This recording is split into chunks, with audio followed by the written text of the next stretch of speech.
Bonjour à tous. Donc, on va commencer dans quelques secondes notre événement, notre webinaire qui porte sur le positionnement Google grâce aux techniques avancées de SEO. Donc, premièrement, je veux vous remercier personnellement d'être ici aujourd'hui. Je m'appelle Christian Duval, je suis associé et cofondateur de Lead Lion. Donc, sans plus tarder, en fait, on va entrer dans le bref du sujet. Peut-être, oui, je vais peut-être tester un peu ma technologie. Donc, tout le monde semble là. Allô tout le monde, ça fonctionne, vous m'entendez? Donc, bonjour Nathalie, bonjour Julie, Jacques. On a plusieurs personnes inscrites. On a au-dessus de 150 personnes inscrites pour l'événement d'aujourd'hui. Donc, écoute, on est super heureux, les de vous accueillir. On va parler aujourd'hui de SEO, de référencement naturel. Vous voyez dans le titre, on a quand même, j'ai mis le mot avancé. On pourrait parler d'SEO durant, sincèrement, des heures, des journées. Il y a plusieurs facteurs là, à considérer pour votre positionnement sur Google, sur les différents moteurs de recherche. Je vais essayer aujourd'hui de vous donner un petit peu plus que ce qu'on peut trouver gratuitement ou facilement sur YouTube, Google, différents sites web qui portent du SEO. Pour vous aider pour le positionnement. C'est sûr que je ne pourrais pas couvrir l'ensemble de tous les sujets. C'est impossible en environ 45 minutes. Donc, je vais essayer de vous donner, oui, quelques points, on va dire, de base. Mais je vais essayer de tomber aussi dans des stratégies, puis vous donner des outils, vous donner des processus qui pourraient vous aider, vous et votre entreprise, pour mieux se positionner sur Google. On utilise beaucoup Google, mais bien sûr, c'est aussi valide pour Bing et d'autres moteurs de recherche selon le pays ou la région dans lequel vous vous trouvez. Si vous avez des questions, vous avez dans le bas, donc vous pouvez chatter. Il y a aussi une partie questions. Je vais essayer de condenser le tout, environ 45 minutes, 40-45 minutes. Puis ensuite, si vous avez des questions, n'hésitez pas à les poser. J'ai Olivier, mon associé, qui est aussi là pour discuter avec vous si vous avez des questions plus précises au sujet de SEO et d'autres sujets. Je vous invite, donc, on peut voir dans le chat, Olivier a mis notre prochain événement dans à peu près un mois qui va porter sur LinkedIn, Sales Navigators et comment qu'on peut aller mieux qualifier vos prospects pour votre entreprise. Donc, on se lance. C'est ma première fois avec l'outil de webinaire qu'on utilise, donc je vais essayer vraiment là, de faire du mieux que je peux. Soyez indulgents s'il y a des partages d'écran des fois qui sont un petit peu moins adéquats. On se lance. Ici. Fenêtre. Et voilà, on est lancé. Donc, premièrement, ceux que ça leur tente, vous pouvez m'ajouter sur LinkedIn. Donc, allez sur LinkedIn, demande de connexion et on pourra ensuite pouvoir être dans le même réseau pour échanger. Ça me fait plaisir. Je vais commencer par des choses de base, encore une fois, mais je vais complexifier un peu les choses dans les prochaines minutes. Je dis complexifier, le but, c'est pas de complexifier le SEO, je vais essayer de le vulgariser le plus que je peux, mais on va aller un petit peu plus loin que ce qu'on peut voir ou entendre normalement. Donc, le référencement naturel, là, je pense que c'est important de bien le comprendre. Il est hyper important, puis malheureusement, dans bien des entreprises, on le sous-estime un peu. On comprend bien les publicités numériques, ou du moins, plusieurs d'entre vous peuvent bien comprendre les publicités numériques du type Google Ads. On comprend la structure, on veut un site web, on veut se faire remarquer, on veut de la visibilité sur le web, sur Google, peu importe, pour améliorer notre empreinte au niveau de l'entreprise sur le numérique, avoir plus de clients, plus de prospects, faire voir la marque, tout ça. Et souvent, le SEO, on le banalise beaucoup du fait qu'il y a environ 200 facteurs qui peuvent aider votre site à se positionner sur les moteurs de recherche. Et souvent, on ne comprend pas tout. On s'est fait... On fait confiance à des gens qui nous disent on devrait faire ça, etc., etc. On ne comprend pas tout. Ça peut être pas nécessairement des développeurs ou des gens hyper techniques. Puis là, on peut se sentir paniqué. Puis comme on ne comprend pas, ben là, on aime mieux mettre nos budgets, nos efforts sur d'autres choses. Par contre, le SEO, quand c'est bien fait, quand on met les efforts et qu'on peut au moins le vulgariser pour le comprendre de haut pour ensuite savoir ce qui se fait, peut être très, très bénéfique pour votre entreprise et peut augmenter là, drastiquement là, votre trafic sur votre site web Et si vous avez une belle conversion par rapport à votre site web, bien sûr, vous pouvez augmenter le nombre d'entrées de formulaires, d'appels, de ventes en ligne, peu importe. Donc, ça peut être très, très payant. Donc, le référencement, c'est l'ensemble des techniques qui vont consister à positionner sur Google et les autres moteurs de recherche. Votre site web et pas seulement la page d'accueil. Ça, c'est une autre chose aussi. Souvent, on met beaucoup, beaucoup d'efforts à positionner la page d'accueil. On oublie toute la stratégie entourant l'ensemble des pages de votre site web. Donc, c'est le référencement naturel. C'est vraiment comment on positionne votre site web sur le moteur de recherche. Quelques avantages de SEO qui sont vraiment hyper importants. Générer plus de prospects de qualité, augmenter vos revenus, bien sûr, par rapport à ça. Les gens font confiance aux résultats organiques. Là, il y a plusieurs synonymes. Là. Vous m'avez entendu dire SEO, vous m'avez entendu dire référencement naturel, référencement organique et résultats organiques. C'est tous des synonymes qui se ramènent au SEO, qui est le Search Engine Optimization, qu'on utilise beaucoup en marketing au niveau de l'anglicisme, malheureusement. Vous pouvez garder une longueur d'avance sur la concurrence. Vous pouvez mesurer les résultats aussi. Ça, c'est une autre chose qui est hyper importante. C'est que souvent en marketing, ou même en vente, des fois, on met des budgets X, Y, Z et on a la misère à traquer, à suivre, à comprendre nos efforts.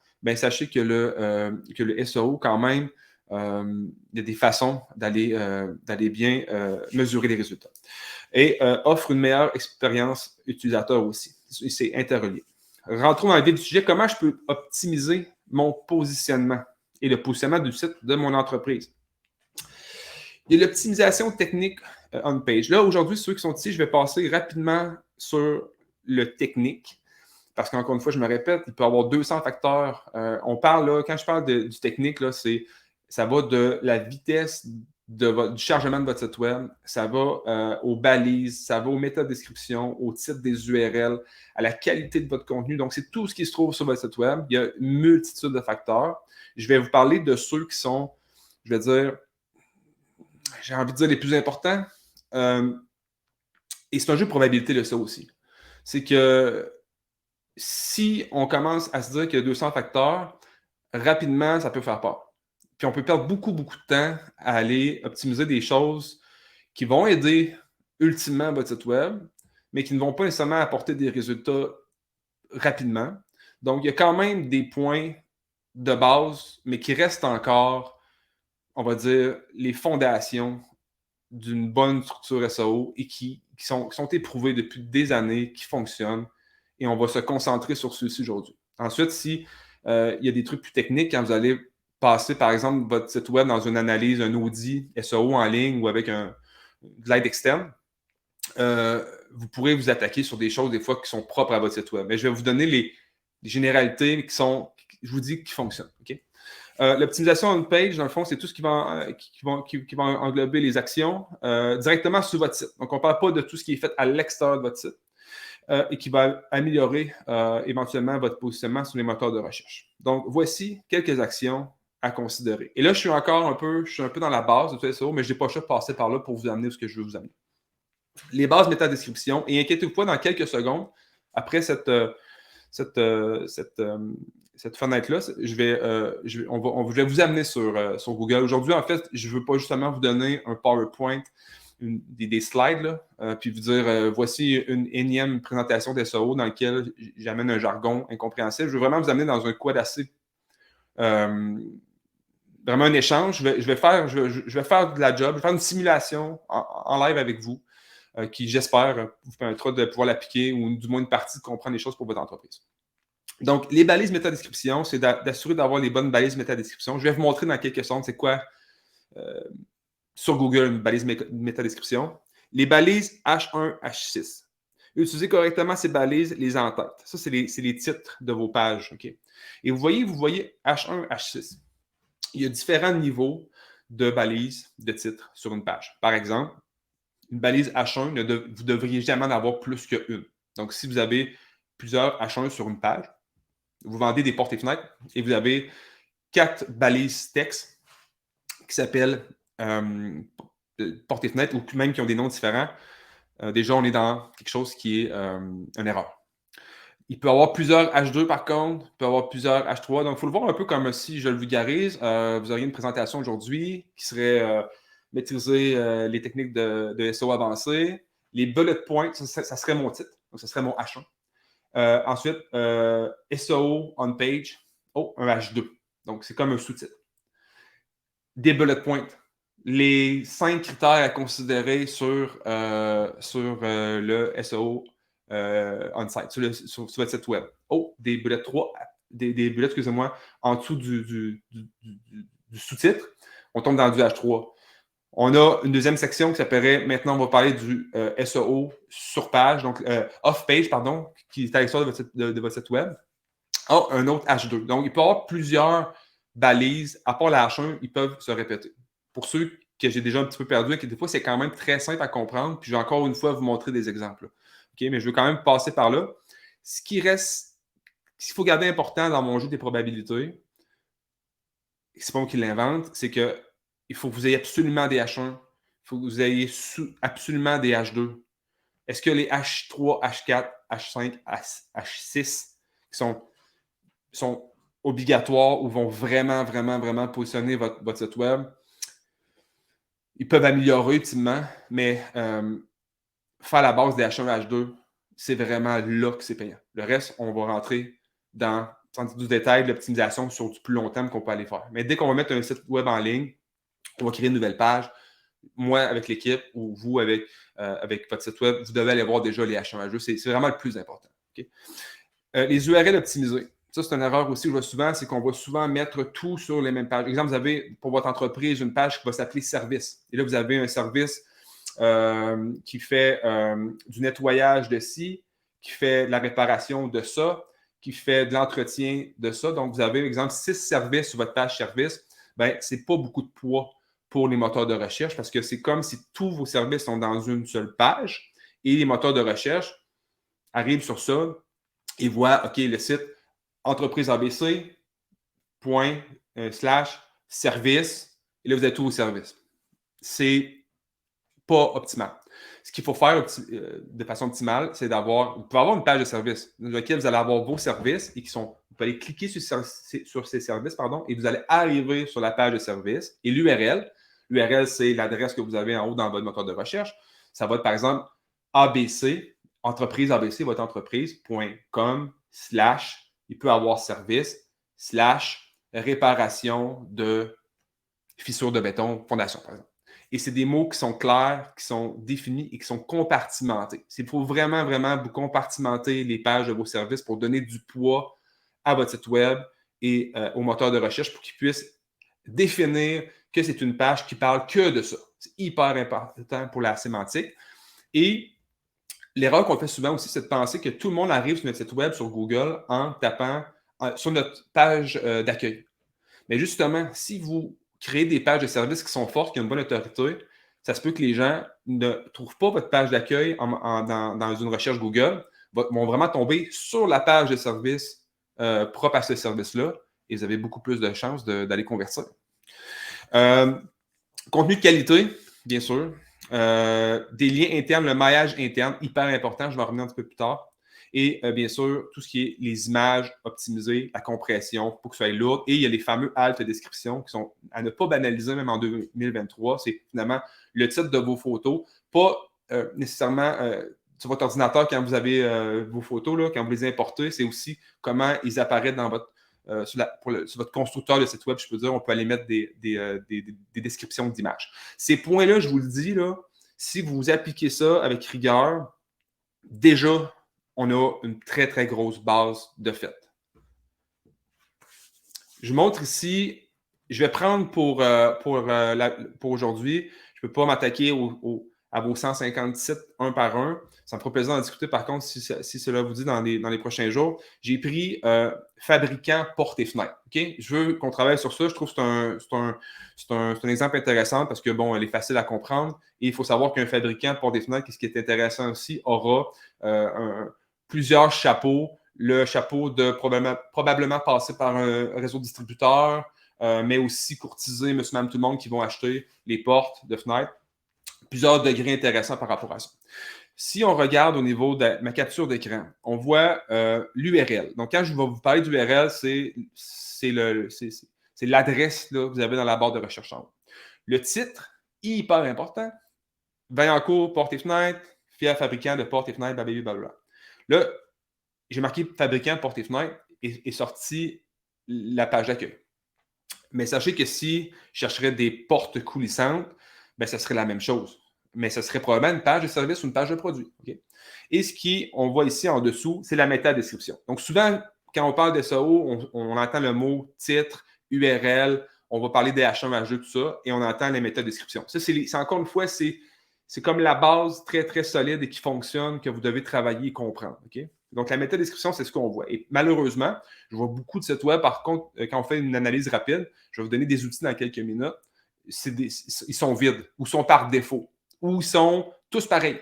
Ça arrive souvent qu'on va prendre un mandat, on va analyser un site web, et toutes les pages ont la même métadescription.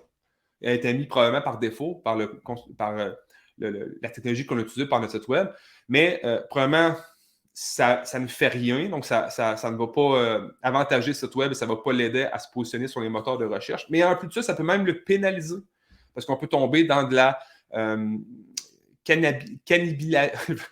cannibalisation, ou de la duplication. J'ai beaucoup de monde en ligne, désolé par rapport à ça, mais il peut voir ça comme de la copie de page, même si c'est votre propre contenu. Google n'aime pas. Google et les autres moteurs de recherche. Je vais vous faire un exemple dans quelques secondes au niveau de comment identifier rapidement sur votre site web là, et gratuitement aussi là, des choses qui pourraient être améliorées. Sincèrement, cet outil-là me sert et sert à mon équipe à peu près tous les jours. SEO Minion.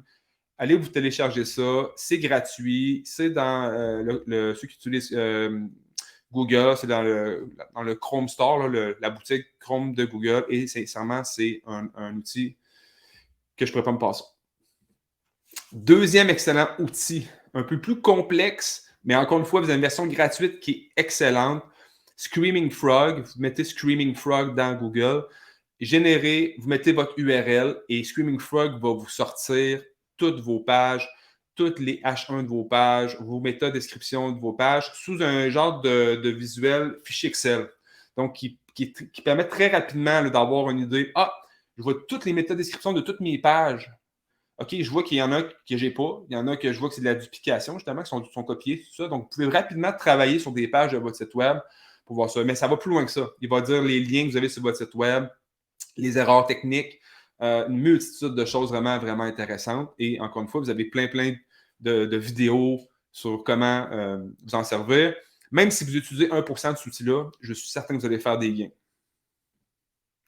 D'autres outils gratuits par rapport au SEO, bien sûr, il y a le fameux Google PageSpeed Insight, très, très important. Beaucoup de sites sont super beaux visuellement, sont super bien montés, sont super agréables. Par contre, malheureusement, ils sont trop lents et c'est un facteur très, très, très important pour les SEO.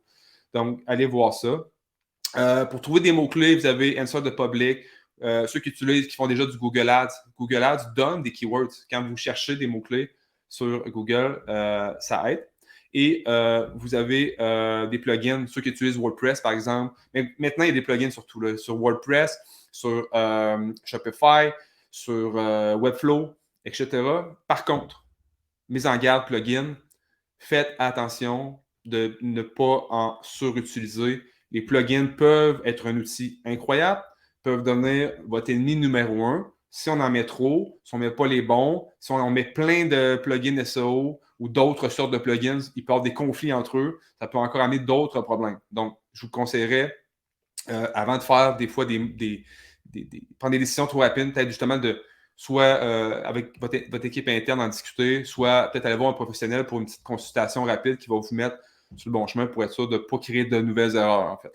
Et c'est toujours, encore une fois, la même chose avec la technologie.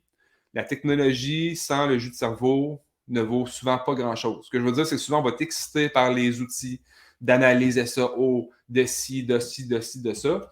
Mais à la fin de la journée, il faut qu'il y ait une stratégie réfléchie et pensée en amont. Et souvent là, celle-là ne se fait pas avec de la technologie. Je vous dirais que nous, par exemple, quand on fait des recherches de mots-clés, des recherches de compétition, comme je vais faire dans quelques instants, c'est très peu sexy. C'est des fichiers Excel, c'est de la recherche avec des outils de base qu'on réexporte en fichier Excel. La technologie ne va pas le faire pour vous.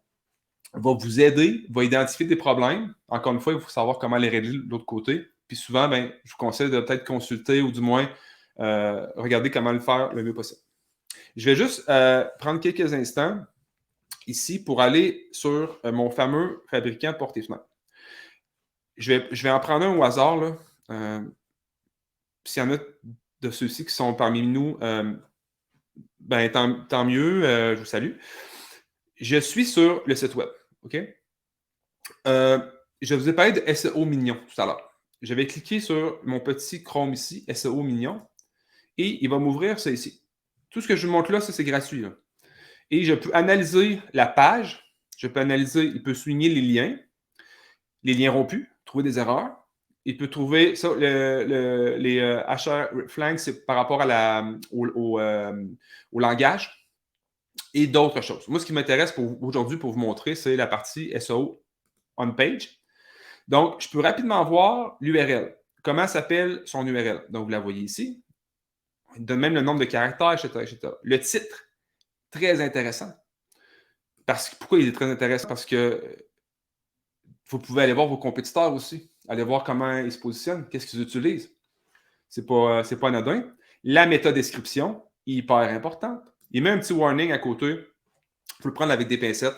Encore une fois, c'est comme les fameux plugins. C'est des indicateurs. Il dit, il est un peu long, ton métadescription. On te conseillerait plus de mettre 150 mots, tu en as 160. Oui, c'est une bonne. Dans certains cas, c'est un bon warning, mais c'est pas quelque chose qui va, encore une fois, changer. À moins que vous en auriez vraiment, vraiment, vraiment trop. Là. C'est comme n'importe quoi si vous exagérez. Sinon, il faut quand même le prendre avec des pincettes. Et il donne ici, je vous ai parlé tantôt, DH1, DH2. Donc là, vous voyez, il n'y en a pas. Fait que je vais juste en prendre un autre. Puisque le but, c'est que je ne vais pas casser du sucre sur mes exemples.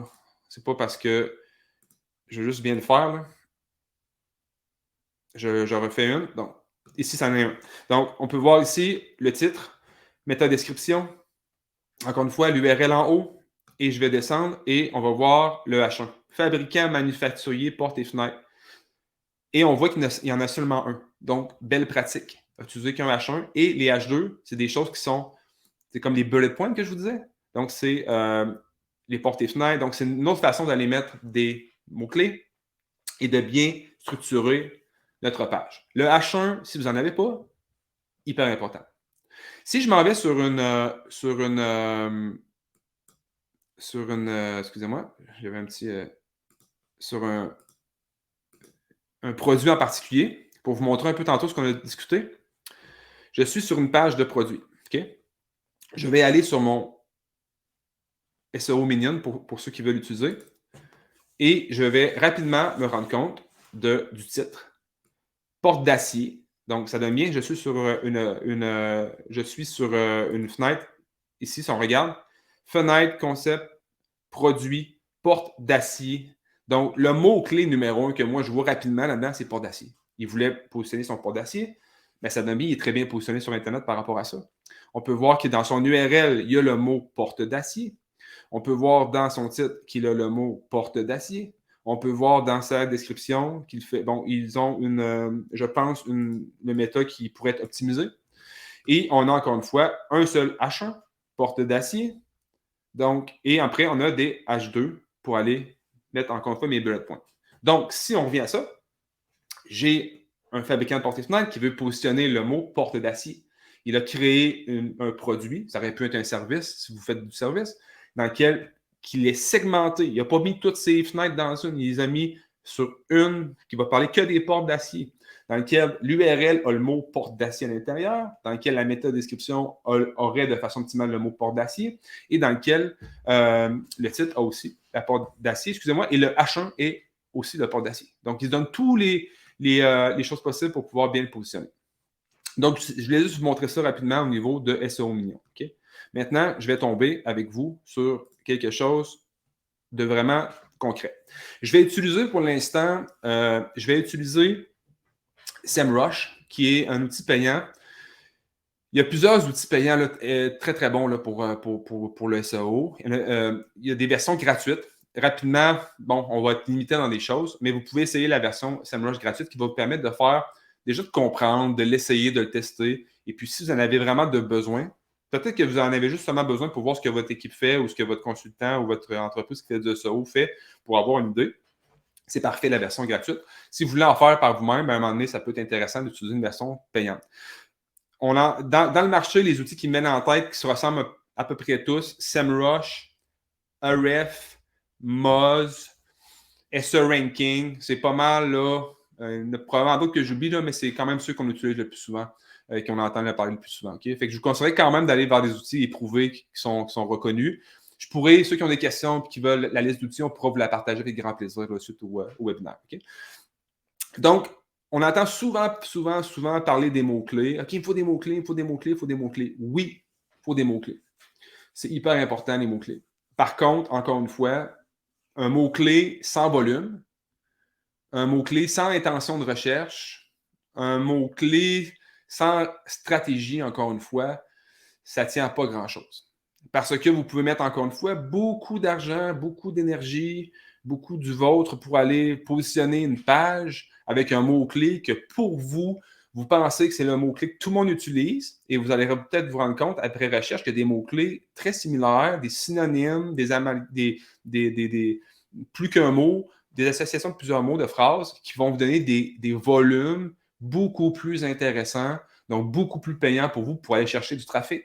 Imaginez que vous avez mis tous vos efforts sur un mot-clé qui a à peu près 10 personnes par mois qui cherchent sur Google. Vous avez fait une grosse stratégie à l'interne. Vous avez fait un article de blog parce qu'on vous a dit que c'est ça qu'il fallait faire, qu'on a tout fait la job SEO, qu'on a vraiment mis du temps, de l'argent là-dedans pour aller chercher 2-3 clics par mois.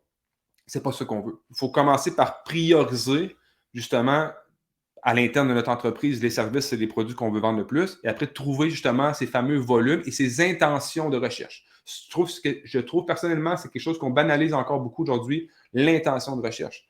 C'est pas vrai que tout le monde va sur Google pour chercher, pour avoir avec la même intention de recherche. Certaines vont être en mode magasinage, d'autres en mode je cherche de l'information, d'autres vont être en mode je veux trouver cette info-là pour la copier pour mon entreprise. Bref, il y a plusieurs intentions. Encore une fois, si vous êtes dans le e-commerce, ou tous les produits, exemple, même dans le B2B, vous êtes dans le monde de la construction, vous êtes dans le domaine industriel, et quelqu'un veut trouver la meilleure pompe à béton, ben, ça peut être très intéressant. Ça ne va pas, par contre, être la même intention. Probablement quelqu'un qui cherche le meilleur réparateur de fissures de béton, je reviens avec cet exemple-là, ben, c'est sûrement pas parce qu'il a envie d'avoir de l'info pour le plaisir.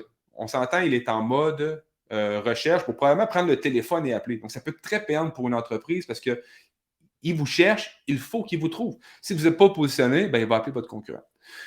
La beauté de la chose, c'est des outils comme SEMrush vous permettent d'avoir une idée, c'est encore une fois des indicateurs, mais vous permettent d'avoir des bonnes idées de ces intentions de recherche-là.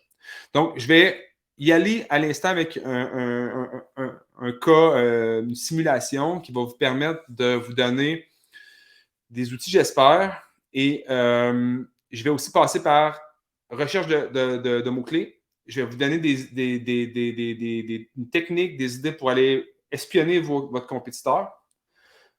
Je vais vous montrer les intentions de recherche. On va commencer par ça, OK? Lançons-nous. Vous avez deux choix. Vous pouvez commencer par rentrer l'URL, donc le site web de votre compétiteur ou même le vôtre, pour aller trouver les mots-clés sur lesquels il se positionne le mieux. OK? Donc, on va y aller. Si on regarde ici à gauche, je l'ai mis en français. Vous avez vue d'ensemble du domaine. Donc, le nom de domaine est le nom de votre site web. Donc, je pourrais mettre entreprise ABC et il va me sortir des choses. Bon, je pourrais le faire avec ce fabricant-là. Et je vais le rentrer ici. Je vais rapidement avoir des indicateurs qui vont m'être intéressants. Ce qu'on appelle le Authority Score, qui est un peu un indicateur sur votre notoriété, la notoriété de votre site web sur Google et sur les autres moteurs de recherche, qui est hyper importante en passant. Là. Plus elle est haute, plus vous avez de chances d'aller bien vous positionner, ou du moins que Google vous réfère plus facilement vers le haut. Vous avez le nombre de trafic, les backlinks, c'est tous les autres sites qui vont référer vers votre site web. Moi, ce qui m'intéresse aujourd'hui pour la présentation, c'est les meilleurs mots-clés organiques. Je vais voir tous les résultats. Je vais tomber sur ces résultats-là. Imaginons que ces résultats-là, c'est votre site web. Okay? C'est à vous, ce site web-là. Donc, vous allez voir que vous vous positionnez très bien déjà pour certains mots-clés. Et on peut les mettre par position. Donc, je pourrais dire, je vais mettre tous ceux qui positionnent bien. Donc, on peut voir, là, il y a plusieurs mots-clés qui se positionnent très bien. En passant, il y a toujours maximum 10 résultats naturels sur Google. Donc, quand je suis troisième, je suis sur la première page. Quand je suis quatrième, je suis sur la première page, etc., etc. Quand je tombe 10e, 11e, 12e, je suis sur la deuxième page. Et la statistique qui fait mal, malheureusement, c'est qu'il y a moins de 1% des gens qui vont sur la deuxième page. Donc, avant, des fois, il y a des clients qui vont nous contacter, dire OK, on voudrait mieux se positionner. Ils sont déjà en mode créons des pages, créons des ci, créons des ça. Vous avez peut-être déjà beaucoup de travail qui a été fait sur votre site web. Vous êtes peut-être sur la deuxième page, 11e, et en faisant quelques actions comme améliorer le contenu, rajouter des liens internes, faire un meilleur maillage, vous allez peut-être vous retrouver rapidement sur la première page et ça va booster rapidement votre trafic. Donc, avant de créer des nouvelles choses, des nouvelles pages, je dis toujours aux gens, regardons ce qui a été fait. Il y avait peut-être des choses qui ont été super bien faites. Vous n'êtes pas très loin pour aller vous améliorer. Quand on regarde ça, c'est intéressant. Mais là, imaginez que c'est votre site web et que vous vous rendez compte que, je vais aller plus vite ici, que sur le mot fenêtre abattant, vous êtes 9e. Donc, vous êtes un peu loin des premiers résultats qui sont les plus pertinents et ceux qui vont avoir le plus de clics, le plus de visites, le plus de téléphones, de formulaires, etc. Ici, on peut voir le volume, 170, donc il y a à peu près 160. C'est encore une fois des indicateurs. Il n'y a que Google qui a les vrais chiffres, mais environ 200 personnes, si on le dit comme ça, par mois qui vont chercher ce mot-clé-là. Vous êtes 9e. Donc, vous ramassez un pourcentage du trafic qui est quand même assez bas, parce qu'on n'est déjà plus dans le top de Google, donc il n'est même pas 1% de ces clics-là. Okay? On peut voir ici le KD, qui est le Keyword Difficulty. C'est la difficulté d'aller positionner ce mot-clé-là. Il est en vert, il est à 4, c'est sur une échelle de 100, donc il est relativement facile. Donc, il y aurait des efforts très rapides à aller faire par rapport à ça. Ici, intent, intention. On peut voir que c'est un mot qui a une intention qui est souvent informationnelle. Les gens cherchent cela. Le mot en soi ramène à une intention informatique. Les gens veulent magasiner, veulent savoir c'est quoi, veulent voir les différents modèles, mais ne sont pas nécessairement en mode achat. Si vous baissez ici, porte et fenêtre Châteauguay. Très intéressant, commercial. Quelqu'un est en mode un peu plus magasinage, je peux dire comme ça. Encore une fois, le problème, c'est qu'on est presque sur la deuxième page. Un volume qui est assez faible. Donc, une bonne stratégie rapidement par rapport à vos mots-clés. Parce que là, je peux vous sortir 6000 mots-clés par rapport à ce site-là. Et là, ça peut être très le fun. Si vous avez découvert ça aujourd'hui, ça peut être très paniquant si vous dites par où je commence. Parce que vous ne pourrez pas mettre des équipes pendant 24 heures sur 24 pour aller améliorer les 6000 mots-clés. Il y a des mots-clés, c'est sûr, qui sont plus payants pour votre entreprise. Donc, comment on va le travailler? Comment je vous conseille de le travailler, du moins? C'est avec les volumes. Commencez par les volumes. Allez chercher les mots-clés qui ont les plus gros volumes. Oh, 4000 personnes par mois qui cherchent ça. 4000 personnes qui cherchent ça. Ça, c'est ici, là, le volume, c'est tout des milliers de personnes. Donc, il y a des milliers de personnes. Après ça, c'est de faire un mix entre les différents indicateurs pour faire votre liste de priorités. Je veux des mots-clés qui ont des forts volumes, parce que si j'ai un fort volume et je me positionne, j'ai amené beaucoup de monde sur mon site web, qui ont un keyword difficulty, qui ont une facilité de se positionner relativement simple. Donc, encore une fois, il y en a ici plusieurs. Je dirais en bas de 25, là, j'aime pas utiliser le mot très facile dans SEO, mais relativement facile. En bas de 50, facile. Relativement facile, encore une fois. Et plus on va monter, plus ça va être difficile. Encore une fois, il ne veut pas dire impossible. Juste qu'il faut être patient et faire peut-être plus d'efforts. Okay? Et je vais, encore une fois, chercher du volume, de la difficulté pas trop difficile. Et je vais essayer de trouver aussi des mots sur lesquels je suis près de la première page. Je ne prendrai pas ceux que je suis sur la 100e page. Je vais essayer de trouver des mots-clés qui sont peut-être dans mon top 20 pour commencer. Fait que là, encore une fois, dans ce que je montre là, la capture d'écran, ça peut être assez angoissant, surtout si vous n'avez jamais vu SEMrush. Dites-vous que tout ce que je vous montre là, on peut faire un simple clic, on l'exporte en fichier Excel, on peut le travailler dans un Google Sheet ou un fichier Excel très facilement. Et pour finir, volume, keyword difficulty, chercher les mots qui sont pas loin de la première page, que j'ai déjà travaillé ou que sans m'en rendre compte, qui ont été travaillés. Et pour terminer, l'intention de recherche. Liste de priorités, l'intention de recherche, commencez par ce qui est payant pour votre entreprise. Ensuite, vous pourrez, dans un deuxième temps, vous attaquer sur d'autres mots-clés qui sont peut-être un peu moins pertinents rapidement, mais qui vont l'être tout autant, par contre, sur le marathon. Parce que les SEO, il faut vraiment le voir comme ça, c'est un marathon et non pas un sprint. Mais qui peut être vraiment payant sincèrement pour votre entreprise. Donc, ça, c'est la chose numéro 1 par rapport aux recherches de mots-clés. Deuxième chose, la compétition. Je vois que porte extérieure a un très bon volume. Ça serait mon mot-clé qu'il faudrait que j'attaque en ce moment. Je vois qu'il n'est pas difficile. Je vois qu'il y a une intention de recherche commerciale. Donc, il rentre dans tous mes critères. Le problème que j'ai en ce moment, c'est que je suis 22, donc je suis sur la 3e page, qui est quand même très bien. Je ne suis pas très loin. J'aimerais savoir comment améliorer ça. Bien, comme on dit toujours, une des bonnes façons de savoir comment, c'est peut-être d'analyser la concurrence. Donc là, j'ai cliqué sur le mot-clé. OK? Porte extérieure, vous voyez ça en haut. Je vois le total au niveau canadien. Je vois même en France. Donc, il y a les variations par rapport au marché aussi. Et je vais descendre. Là, qu'est-ce qui est vraiment hyper intéressant? Je peux trouver des idées de mots-clés relatifs à ça, avec du volume. Je peux trouver des questions par rapport à ça. Ceux qui cherchent des sujets de blog, tant qu'en faire, on peut aller chercher des pertinents, ceux qui sont relatifs à ça.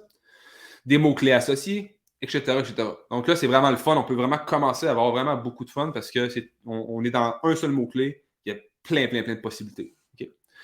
Je vais descendre et je vais voir mes concurrents. Donc, je vois ici les 10 premiers résultats sur Google et je peux même changer de page. Je peux même aller me voir moi, mais je peux aller voir carrément qui est là pour ces mots-clés-là. Il y a certains sites web qu'on voit des fois dans certains domaines d'industrie. Là, encore une fois, c'est difficile pour moi de parler pour votre industrie. Il y a des industries hyper faciles, il y a des industries plus saturées. Okay? Donc, il y a des stratégies, encore une fois, qui vont s'appliquer un petit peu différemment, mais je parle vraiment de façon générale.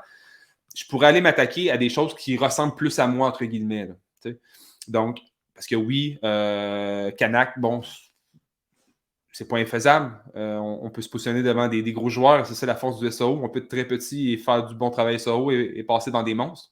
Mais mettons, pour l'exemple, je vais prendre Femplace ici et je peux carrément aller voir la page qui se positionne sur la première page pour ce mot-là. Ensuite, je reviens tout à l'heure à ce que je vous ai montré. On peut commencer par une petite analyse SEO mignon pour aller analyser des choses. On peut aller voir une multitude de choses. On peut aller voir les liens. On peut aller voir une multitude de choses. Donc, déjà, on est capable d'aller chercher ça. Mais ensuite, là, moi, là, j'ai trouvé, par rapport au mot porte d'entrée, qu'eux se positionnaient très bien. Génial. Pourquoi pas revenir ici et aller dans mon nom de domaine et mettre le nom de domaine de mon concurrent qui se positionne très bien sur un mot XYZ, d'aller le mettre dans mon SEMrush et de refaire, en fait, l'exercice par rapport à lui, ces mots sur lesquels il se positionne. Et là, vous allez trouver encore une fois probablement une multitude d'opportunités super intéressantes dans lesquelles vous n'aviez pas pensé. Vous dites, moi, c'est porte d'entrée ou il existe, on a quatre sortes de portes dans notre entreprise. Oui, vous avez seulement 4 portes, mais il y a probablement plusieurs variations de ce mot-là. Donc, plusieurs pages à créer éventuellement, etc., qui va vous booster vraiment votre trafic par rapport au SEO. Et encore une fois, chercher les intentions de recherche qui peuvent être très intéressantes ou plus payantes à court terme. Un coup que vous ayez positionné, que vous avez fait le travail d'optimisation technique et de contenu et de tout ce que je vous ai montré, et que vous avez déjà identifié avec un fichier Excel les mots-clés, bien, il faut maintenant respecter le plan. Puis, sortez pas 6000 mots, comme je vous ai dit tout à l'heure. Identifiez peut-être, je vous dirais, là, donnez-vous confiance si vous en êtes à vos premières campagnes SEO. Commencez par 5, 10 mots-clés, 20 mots-clés maximum. Parce qu'encore une fois, vous allez vous décourager et c'est beaucoup de travail si on le fait bien. Il vaut mieux en prendre moins, le faire bien, analyser les résultats, comment analyser les résultats en passant Google Analytics. Dans SEMrush ou les outils, vous pouvez analyser les résultats aussi. Vous avez d'autres outils gratuits que je pourrais vous parler, mais ça reste Google Analytics, Google Search Console qui sont les meilleurs outils gratuits naturels parce qu'on est plugué, en mot québécois, directement dans Google et ils donnent les stats exacts du trafic sur votre site web en vous indiquant lesquelles pages les plus visitées, etc., etc. Et dans lesquelles aussi, vous pouvez avoir les impressions.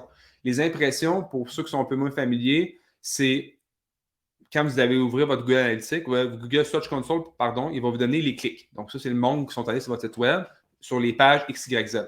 Il va y avoir aussi les impressions. Des fois, les gens me disent, écoute, j'ai 200 trafics par mois, mais j'ai 18 000 impressions.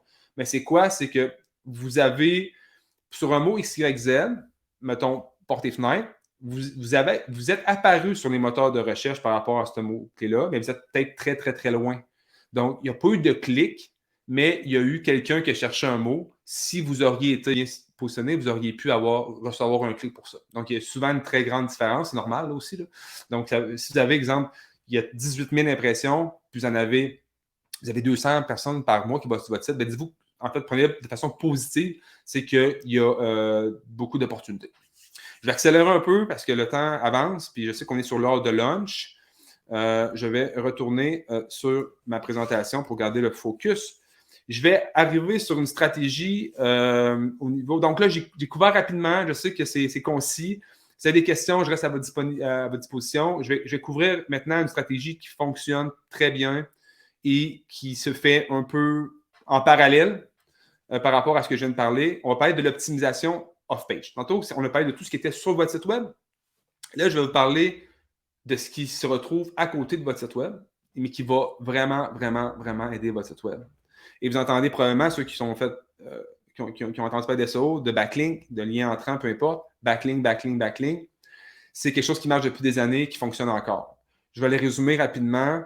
C'est tous les sites web qui ramènent vers votre site web. Par contre, comme vous savez, il y a des sites qui ont une meilleure notoriété, une meilleure domaine authority, ils ont une autorité meilleure pour plein de raisons. Google a plus confiance en eux parce que, pour plein de critères. C'est un score que vous pouvez aller chercher gratuitement, que je vais vous montrer ici. Par exemple, sur Moz, c'est gratuit, www.moz, vous faites Domain Authority, vous rentrez votre URL et vous allez avoir un score. J'ai fait exprès, j'ai mis la presse. Donc, la capture d'écran, c'est vraiment une vraie capture d'écran. C'est la presse. Pourquoi? C'est un des sites les mieux notés. Ça n'existe pas, là, en passant. Donc, c'est un des mieux notés au Québec. C'est la presse. Si on prend du recul, quand la presse publie un article, qu'il soit payant ou pas, là, et qui met un lien vers votre site web, ça peut être extrêmement payant.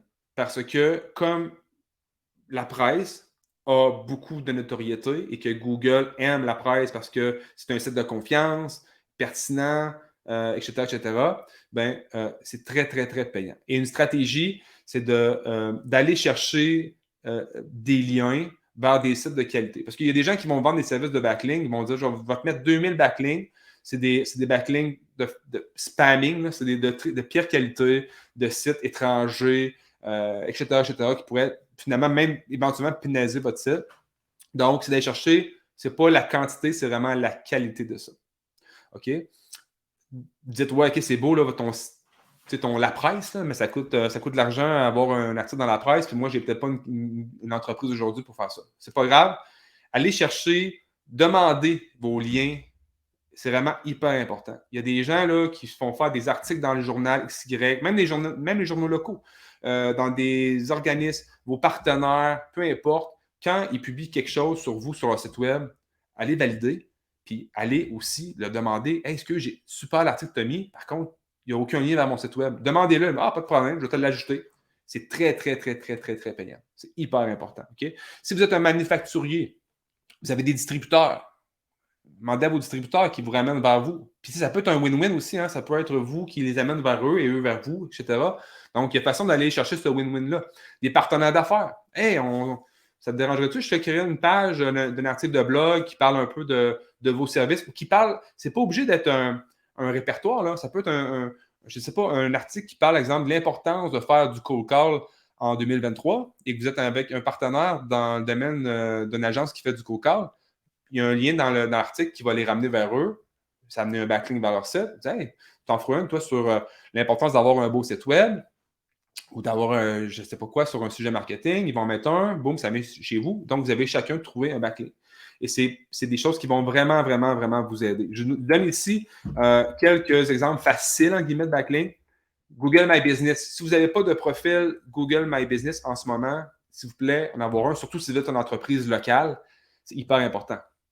Les pages jaunes, toutes les biographies dans vos réseaux sociaux, là. LinkedIn, Facebook, peu importe, il faut qu'il y ait quelque part une page qui ait un lien vers votre site web. Les répertoires de vos industries, les répertoires gratuits à la 411, etc., c'est des très, très bons, endroits. Et vos partenaires d'affaires. Déjà, en commençant, puis peut-être même vos clients, dans certains cas. C'est des backlinks plus faciles. Après, oui, il y a façon d'aller en acheter, d'aller en placer avec des stratégies de backlink. Je rentre et je termine avec la stratégie de silo inversé, qui est hyper important. Pourquoi elle s'appelle le silo inversé? C'est contrairement à l'habitude, mon graphique, vous voyez, il est inversé. Okay? Ceux qui sont rendus un peu plus loin dans le SEO et qui ont des stratégies déjà en place, on sait qu'en ce moment, en ce moment et depuis longtemps, il faut prioriser le contenu, la rédaction de contenu, la multiplication des pages de qualité qui ramènent à des produits et services de notre entreprise. Okay? Ça, c'est assez simple à comprendre. Le problème, c'est que souvent, on va créer ces pages-là, encore une fois, mettre beaucoup d'efforts, beaucoup d'énergie. Le maillage interne de ceux-ci n'est pas optimal et il n'y a pas de respect de la sémantique. Quand je parle du respect de la sémantique, c'est que malheureusement, si vous avez plein de produits et services, puis vous écrivez plein d'articles de blog sur tous ces services-là, ça, c'est super.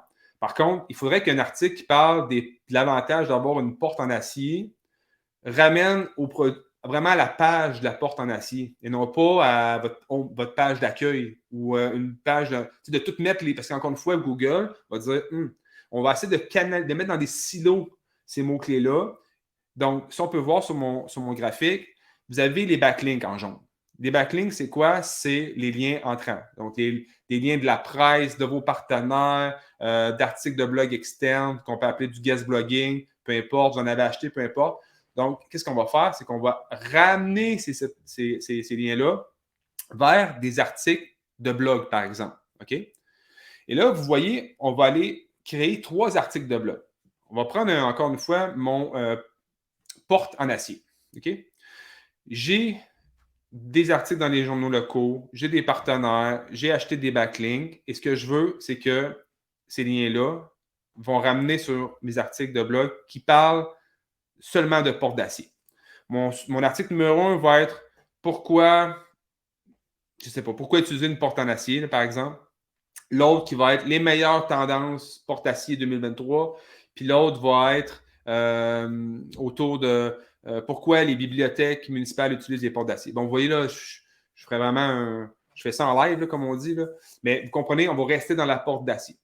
Ensuite, c'est important, vous voyez les flèches, ils sont unidirectionnels. C'est important que tous ces articles de blog-là soient, qu'il y ait des liens d'un bord puis de l'autre, d'un côté puis de l'autre. Hyper, hyper important. Ensuite, on voit la target page. Excusez-moi, on l'a fait en anglais, là, on va la traduire.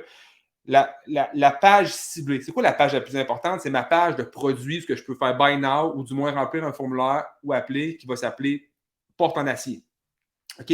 Encore une fois, sur cette page-là, il y a au moins un endroit des liens qui vont ramener vers les sites de blog. Mais mes articles de blog ramènent aussi vers cette page de produit-là. Et cette page de produit-là doit avoir des deux côtés un endroit où sur ma page d'accueil, j'ai une page qui amène sur cette page de produit-là. Et sur ma page de produit, j'ai un lien qui ramène sur la page d'accueil. Okay? Ça semble banal et simple. Et la vérité, c'est que ça l'est quand même.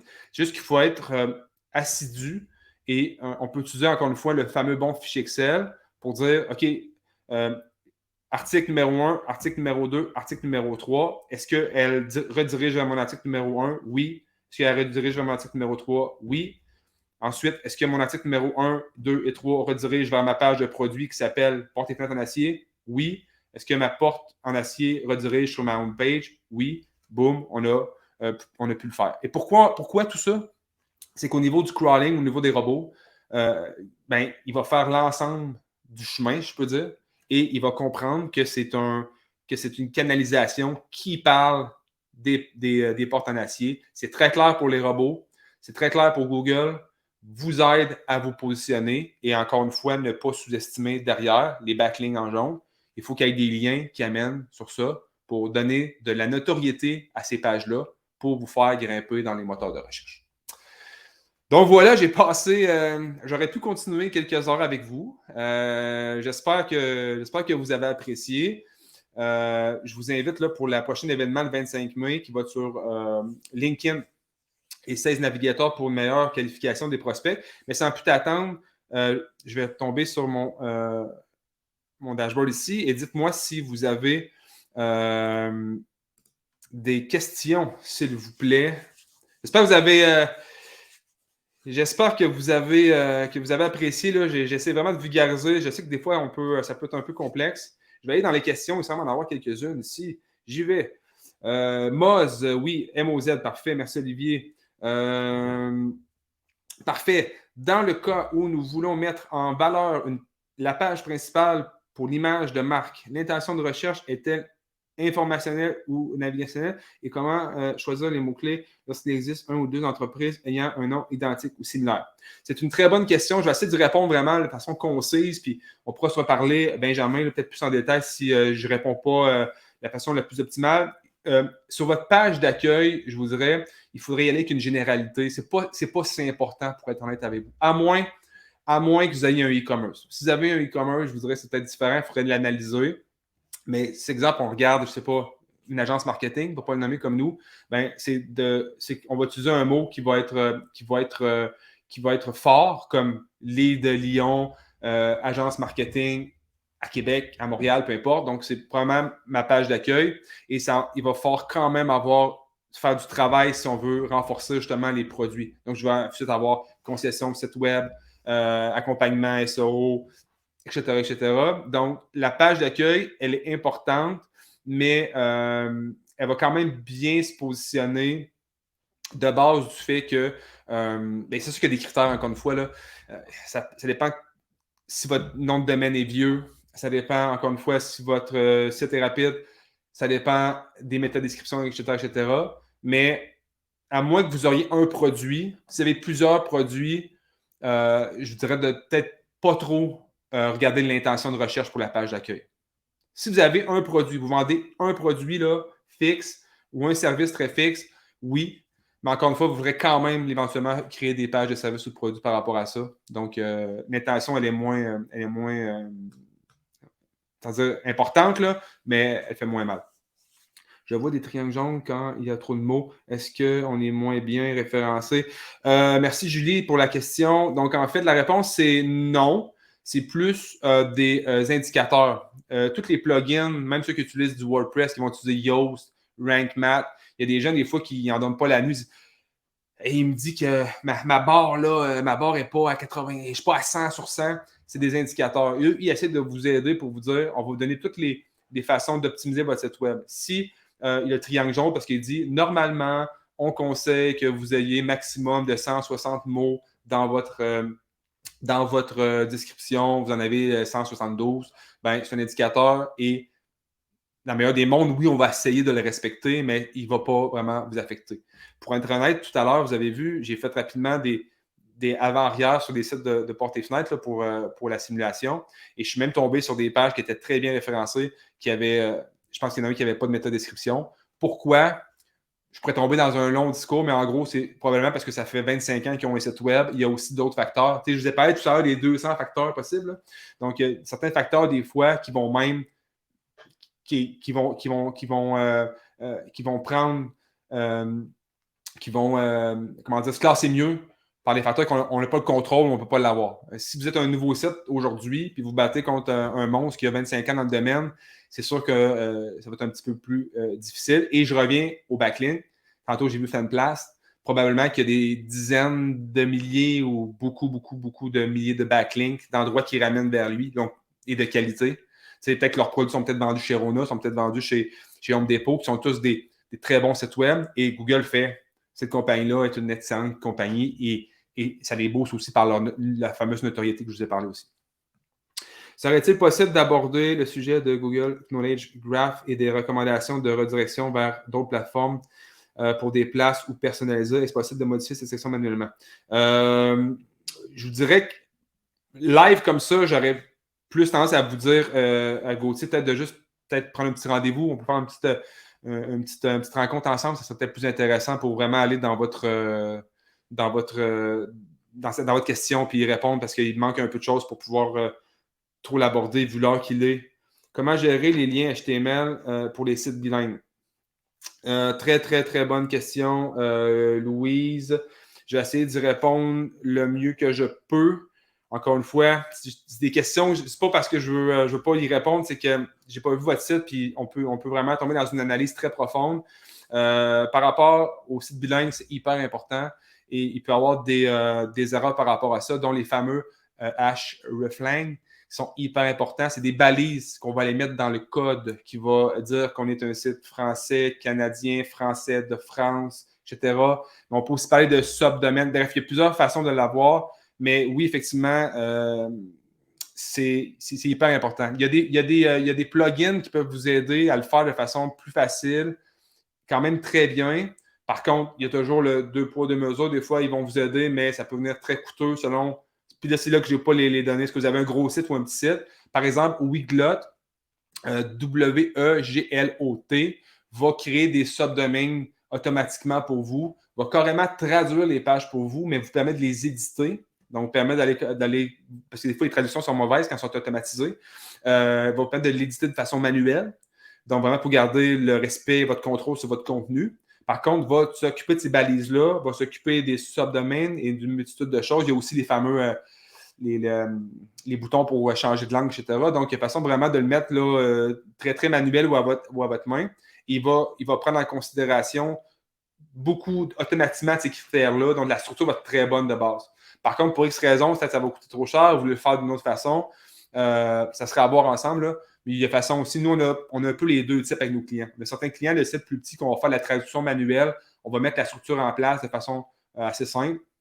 Et d'autres sites sont plus gros où il y a d'autres considérations à prendre. On va préférer travailler avec un URL pour aller plus vite. Par exemple, pour éviter la duplication des articles de blog et de travail. Donc, le temps, c'est de l'argent, comme on dit. On essaie toujours d'aller vraiment trouver la meilleure façon par rapport à la taille de l'entreprise parce que tout ce que j'ai parlé là, ça s'applique à des petites et des grandes entreprises, mais bien sûr, ensuite, les moyens ou vos objectifs ne sont pas les mêmes.